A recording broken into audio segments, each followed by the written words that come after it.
Hello and welcome to the Finance Quarter. I'm Andrew Robertson. It's well documented that one of the best ways to wreck your finances is to get divorced. But judging by the spiralling divorce rate, an increasing number of people are doing just that. Women find it particularly tough because they're often left with the children and an ex-husband who's not as supportive as his ex-wife would like him to be. I asked Sydney-based financial planner Claire Mackay how women could get back on their financial feet after a divorce.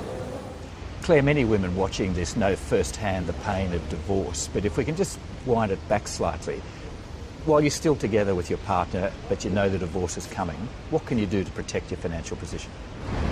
First thing is to understand your finances.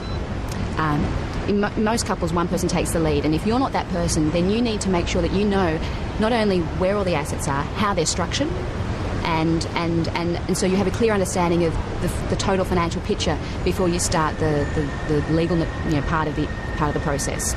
So when the split does come and it's time to divide up all the assets, what should women do? What we find is, in our experience, that the financial settlement is generally one of the last things to be negotiated and agreed upon. And so when clients come to us, they generally have a list of all the assets and say, this is how we're going to split them. What do you think? And what we find is when we take them through the process, explaining to them the implications of the decisions of which assets, which structures, and what that means for their future and where they want to go in their future, they sometimes say, I wish I'd known this earlier in the process. So what we say to people when they're going through a divorce is think about having a divorce team. A lawyer and a financial advisor and your accountant, because what you need is seamlessly to manage the whole process. Which assets do you tell women are the ones to go for? It depends. The important thing is the assets, but also the structures. So many family structures include a self-managed super fund or some trusts, and the implications of those assets become important as to where you're going in the future. So when we're working with clients in this scenario, we're looking at the current here and now, but also what are you going to be doing in 3, 5, 10 years' time? What is going to be best for you? Not just the dollar figure, but the tax implications as well. Often when women separate from their husbands, if they're not already in the workforce, they're forced back into the workforce because they suddenly have to fend for themselves financially, and often it's a stretch. What can women do in that situation? Well, what we'd say is don't wait until the end of the process to start looking at your finances. There are some things that you can't control, but there's a lot you can. So looking at your family budget, making cuts where you can, being sensible about where you're spending money. And you might have to undo some things, such as a binding nomination on your super. Again, by engaging in with a financial advisor early in the process, these things, they can help you to move through these things. What about the long term? How do women get back on their feet financially in the long term after a divorce?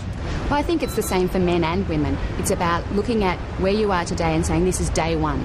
And forget the regrets and the what-ifs and the could-haves. Think about what can we do now to secure our financial future and being sensible about decisions you make. From your experience dealing with women and their finances as they go through a divorce, is there one mistake that keeps cropping up? I think the one thing is not getting advice early. So particularly with complex structures like self-managed super funds and understanding what is the benefit for them going forward, that's the big one that clients say to me, I wish I'd known this earlier, because often it's a scramble at the end. Of course, you would expect a financial planner to say get some advice. True, but I think that the important thing is focusing on the future, and a financial planner can help create a barrier between the emotions of the past and focusing on the financial decisions moving forward. If you can do that by yourself, go ahead. My advice to anyone getting divorced is treat it like a business deal. Leave the emotions at the door and just focus on your financial situation now and in the future.